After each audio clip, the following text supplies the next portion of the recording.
Welcome to the Making of Me podcast, where we explore the defining moments that shape extraordinary people into who they've become. The guest is Kati Peterman, operator, strategist, founder of Your FRX, and one of the most sought after fractional executive in the business world.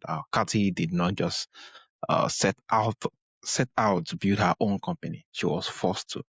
When the owner of the company she was running was hit by the lawsuit one saw coming and told no one. Kati has no runaway, no warning, and no choice but to start something of her own to protect herself and her team. What she built from that particular moment is now serving over 3,000 companies, helping founders turn chaos into clarity and strategy into results. She has worked inside household name, our skills, 7 and 8 figures business, and built a team of fractional executives that gave growing company access to A-players leadership they could not otherwise afford. It's a pleasure and honor to have you on the show. Thank you so much. Happy Yeah, to be thank here. you so much, Kati. So, Kati, before the company, before the system and the strategy, who were you and what did your early life teach you about how organization and people actually work? Yeah, great question. I think that I was someone who always enjoyed structure and I appreciate organization from a very young age. I saw people who were organized, had structure in their life, and were very clear that they had a life that I desired. And it was something to definitely learn from and to continue down that. Amazing, being that you have those who have done that very well. You actually admire them and learn some of those couples of skills growing up. And also, you build a career deep inside the company most people only know from the outside. What did being on the inside of that many business teach you that no business school could ever? I think soft skills. So a lot of the times there's not a framework for personalities or communication. When conflict arises, conflict can happen for a lot of different reasons. But when you are building a company and you have a very clear mission, people that have passion towards something, especially passion towards their responsibilities, passion towards their department or their team. So I think navigating the soft skills of people and communication is definitely something that you're not going to learn in business school and is to be learned over experience and over time from others. And learn from people over time. Yeah, this is really lovely. The fact that just looking around and there's no straight path to it, but just through observation, you could actually learn it.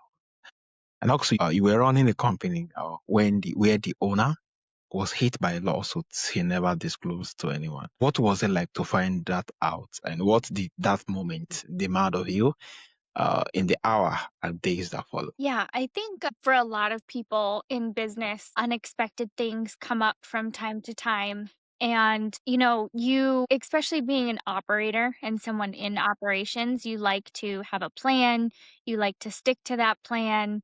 You like to have your weeks, your hours, your days, everything, mapped out. And so when change happens, it's all about how you react to that change. It's all about how you learn to pivot in that moment. And so I think, especially for me, I would say that I don't love change. I like routine. I like the steadiness. I like planning. But in that moment, and I think when you have a moment of like, okay, we have a short window to make some decisions. We have a short window of time, still just doing as much planning and thinking through as you can, and saying, okay, this is how much time I have to make a quick decision. Quick decisions can sometimes lead us down the wrong paths. And when we're reactive to something emotionally while making a quick decision, for a lot of people, that ends up in regret or disaster, or maybe not necessarily the original choice that they would have made if they would have just said, okay, I have X amount of time. Let me think through this. Let me do whatever I have to do to get myself settled and to make the right choice. And so I think the more that you go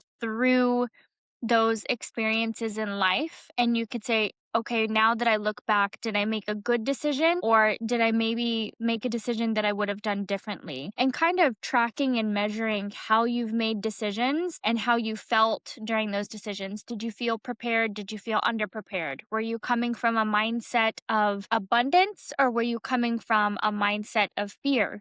And even if we have to make quick decisions when life happens, things change, things come up. You can view them from a mindset of fear, or you can view them from a mindset of abundance. And that will drastically change, the outcome of what happens in those moments. And so, yeah, I think that of course you can still experience the negative emotion, when something like that happens. And there was a lot of disappointment. There was a lot of shock. There was, miscommunication a little bit and just kind of a letdown. But instead of focusing on those things and making a decision in anger or disappointment, it was more so, okay, what's done is done. Now we have X amount of time to make a decision.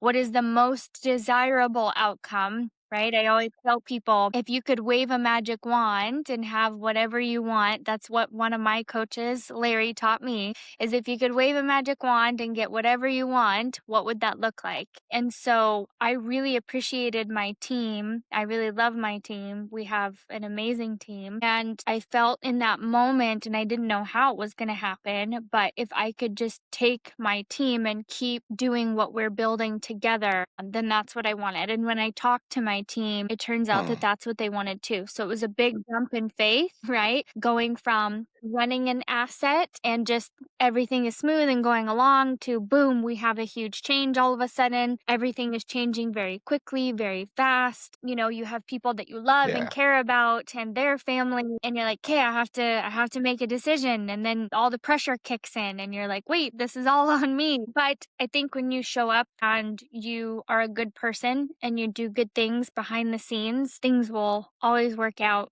Things will definitely work out, in the long run. So where did that conviction come from? And can you point to a moment where a lack of clarity caused someone something significant? Yeah, I think we can all probably point to a few moments where even when you thought things were clear and they weren't, and then emotions or things set in. But as chief of staff, and for a lot of executives, right, you're representing the owner in a company and then you're protecting the staff. And you have to stay in the middle and you have to play offense and defense at the same time, right? And so communication on what the owner is wanting in the deliverables, and then the expectation to your team and your staff, and then also listening to the staff on what truly can be done, and then taking that back to the owner and setting realistic expectations on a goal that they had is really important. So I watched a lot of our staff just with different roles, and as people shifted and moved around, as we brought on new team members,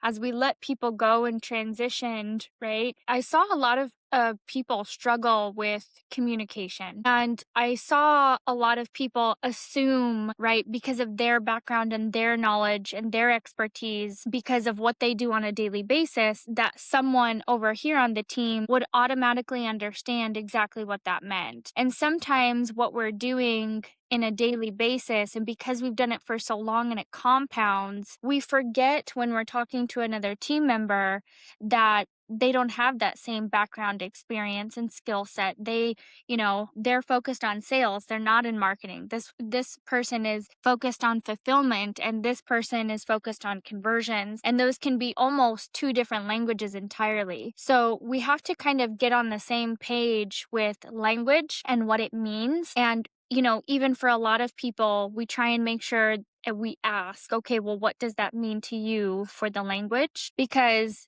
if you're not clear on exactly what it is, and it's good to have trust, right? It's good to trust your team. But if you're like, hey, I trust you, you got it, you still have an expectation in your mind. You still have an outcome that you're looking for. So we just want to make sure that we talk about those outcomes and those deliverables, and everyone truly is on the same page, and that we have an agreement and an understanding of what it is. Because if I care about your deliverables and your work that you're putting into something, and if I respect your time, I want to make sure that both of our times, right, mine and yours, are used wisely, and that you're doing exactly what we had agreed upon versus just saying, hey, I trust you, go ahead and go do this. You spend hours and hours on this project, then you come back and I say, well, that's not what we were looking for. And now you're defeated, right? Yeah.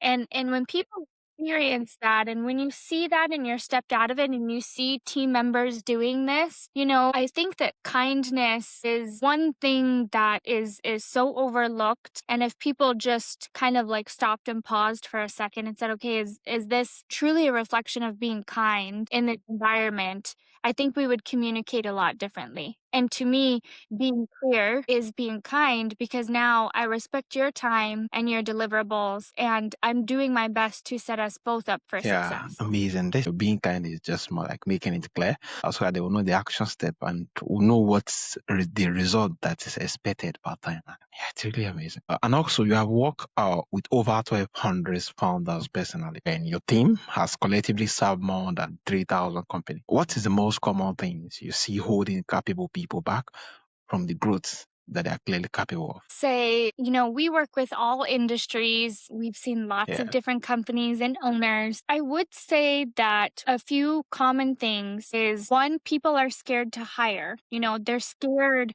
when you start in the beginning and it's just you and you've sat in every position, right? You're doing the copywriting, you're doing the marketing, you're doing the sales, you're doing the customer service, you're going through all of that. I think that they get scared to make an investment to hire someone. And when they do decide to hire someone, they hire a version of themselves because they said that if I have done it and if I got myself this far, then, you know, I need to hire another version of myself. And that's actually not the best way to do it. You actually need to hire the opposite of yourself, because you need to hire someone that does all the things that you're not good at yeah, and all the things that you don't want to do.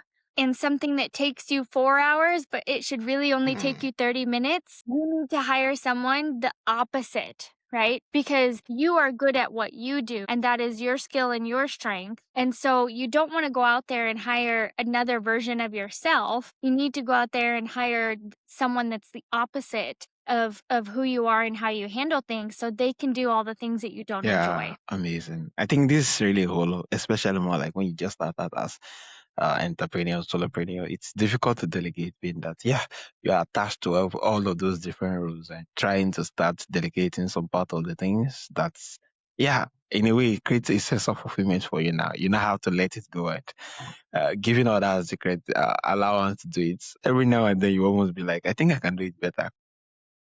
Yeah, it's really, really hard out. And yeah, thank you so much for sharing. So you build a team of fractional executive to give a small company access to senior level talent. What problem were you solving, and why does that model matter so much? Right? Yeah, a lot of companies don't need a $400,000 executive. You know, these high level executives, two, three, $400,000 a year, these crazy salaries, right? Most of the time, companies are not large enough. They don't have the revenue to support it. And because of the size of the team or the functions, they actually don't even need one of those positions. But they still need leadership and they still need some sort of executive structure. And they still need someone to come in at a high level, right? Even if it is part time, to have progress and growth and to take them where they are to where they want to be in the future. And so you can't always do that with the same staff. Our team is very experienced. They have all been responsible for running in executive roles for an extended period of time, had executive responsibilities. And so they're able to come in, and because of their experience and tenure, they're able to come in and quickly make decisions, quickly align strategy, replace staff, make changes, make movement, increase revenue, right? Because we have all of the data working from other companies and teams, and we're able to make very quick decisions that most of the time these companies wouldn't be able to hire someone like that. And so we're able to offer that on a fractional level, right? And just provide fractional services so someone can get the high level leadership without having to hire someone full time and make that commitment. Yeah, amazing. Also, you specialize in turning chaos into clarity. What does that actually look like when you walk into a company for the first time? And what do you look for that the founder usually cannot see? Yes. So a lot of the times from the founders, we hear like, well, I have all these people. I don't know what they do all day. I have all this payroll and I don't know where it goes. That's a really common thing we hear from the owner, and they're panicking with that. So what we do, let's say on the best case scenario, right? Everyone loves their job. They're very passionate. They've got their departments and their teams, right? And everyone is happy. Best case scenario, everybody's happy. They still, let's say you have your sales director, your marketing director, and your customer service team, right? Very basic for any company. All three of them could be working on different projects, building something in their department that's going towards a different goal. If we don't all have the same goal for the same product, deliverable, or service, and if our team is not constantly working around that one thing, right? Each three of those people who are happy and love the company and they're very passionate could be working on three separate, entirely different things. And this is why you'll be like, okay, we accomplished this, this, and this, but we didn't hit our goal for the year, right? Everyone was busy. Everyone was working 40, 50, 60 hours a week, but we didn't hit our company goal. Why is that? Well, this person was working on a software project. This person was working on hiring new people because they wanted to scale their department. And this person over here was working on, let's say, an affiliate program or something that we don't need yet for a product that doesn't exist. And so everyone can be working on different things. What we do, and that is chaos, right? It's happy chaos. Everyone's passionate. They think that they're building towards something good. And again, it's just unspoken trust. Hey, you have experience. Yes, go build your department, right? But what we do is we get everyone in their genius, in their zone of expertise with their team, rowing in the same direction. So now, right, we're clear on the product and service that we're delivering. We are now all building our departments and teams towards that goal. And everything that we do on a daily basis goes towards the same goal, right? And that's how you look back in 4 weeks, 6 weeks, 3 months, and we're winning and we've had massive progress because everyone is going in the same direction. Yeah, they just speak volumes to what you just said earlier.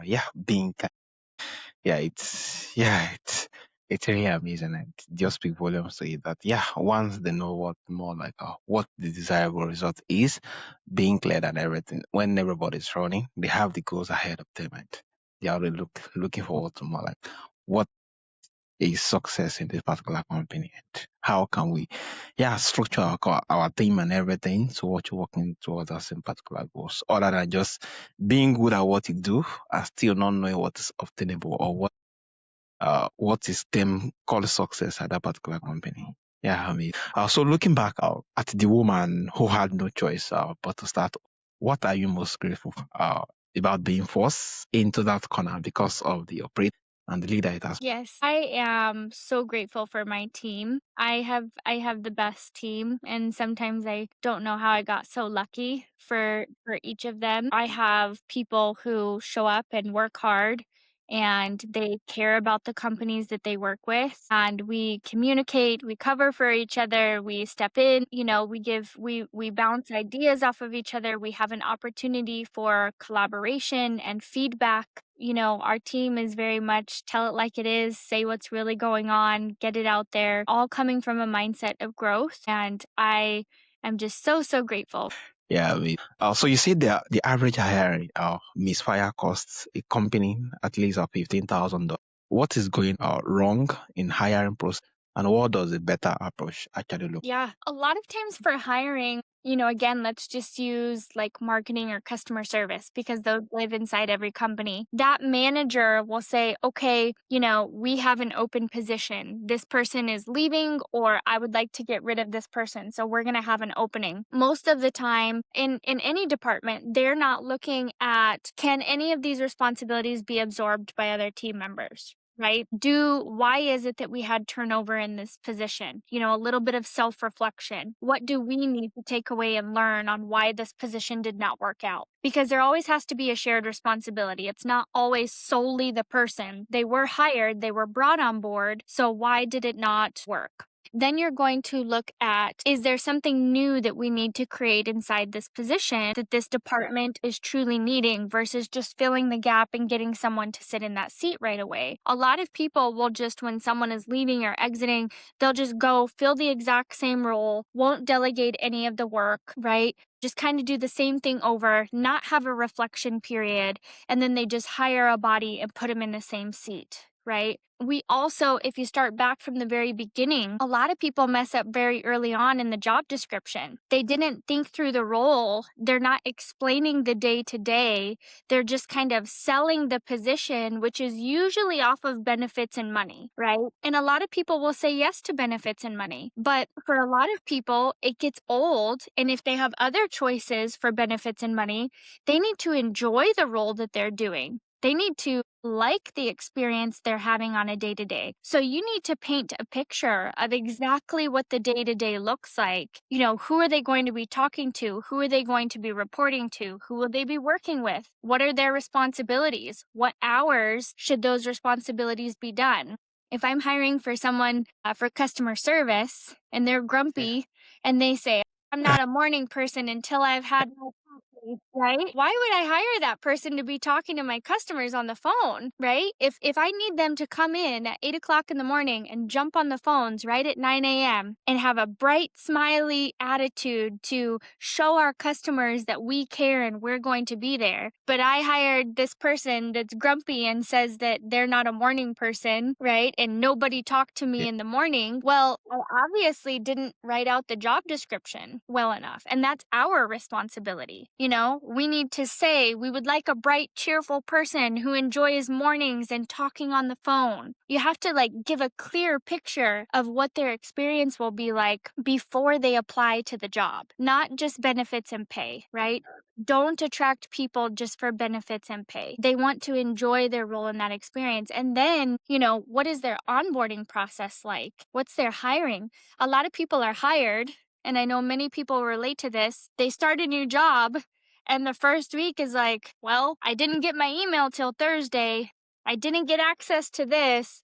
I haven't even met my manager yet. Meanwhile, the owner has paid 40 hours of payroll, and this person has been in 2 meetings all week, right? For their first week. They were told to read a book, or they were told to listen to this call.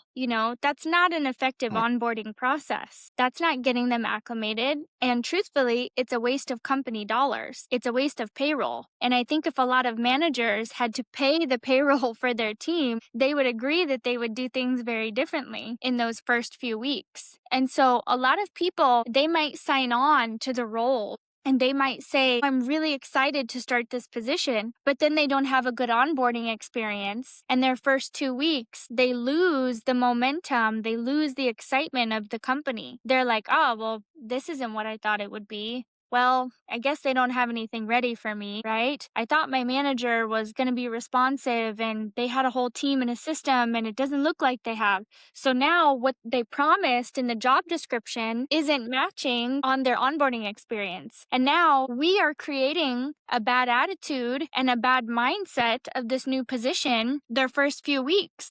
Yeah, this is So a lot of people, they blame it on, well, they weren't the right candidate. They weren't the right fit. Well, we have a lot of responsibility in that experience from the very beginning, from the time someone leaves that position, to that position being created, to it being advertised, to someone saying yes, and to their first 2 weeks. walk them through the day-to-day aspect of. So lastly, Kat, what do you a founder take away from this call? Your FRX, especially the one who is overwhelmed, right? Doing everything themselves. I'm not sure how much long they can keep going in that. Yeah, I think that just remember you as an owner and a founder are unique and gifted, and you have been given a vision and a mission, and you need to stay focused for that. So hire someone that's your opposite, right?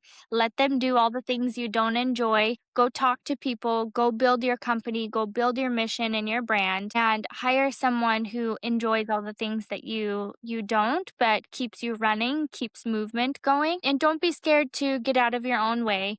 And if you want to bring the right person on board and you want to make sure that you find the right team members, you have to be clear so someone can say yes to your vision. Yeah, amazing. Thank you so much, Kati. So from all things, we would love to reach out to you, connect to you on the team, and yeah, and follow your various media. So how can they reach out, and where's the best place? Yeah, we're very active on LinkedIn. You can find me, Kati Peterman, on LinkedIn, and then our website, www.yourfrx.com. Yeah, amazing. Thank you so much, Kara. So your stories remind that some of the most important companies are not built from the ground. They were built from crisis, a closed door, and a decision to keep going anyway, from unexpected loss that left you no choice to a firm now serving thousands of companies around the world. Yeah, you prove that clarity is not just the business strategy. Sometimes it's the thing that saves you.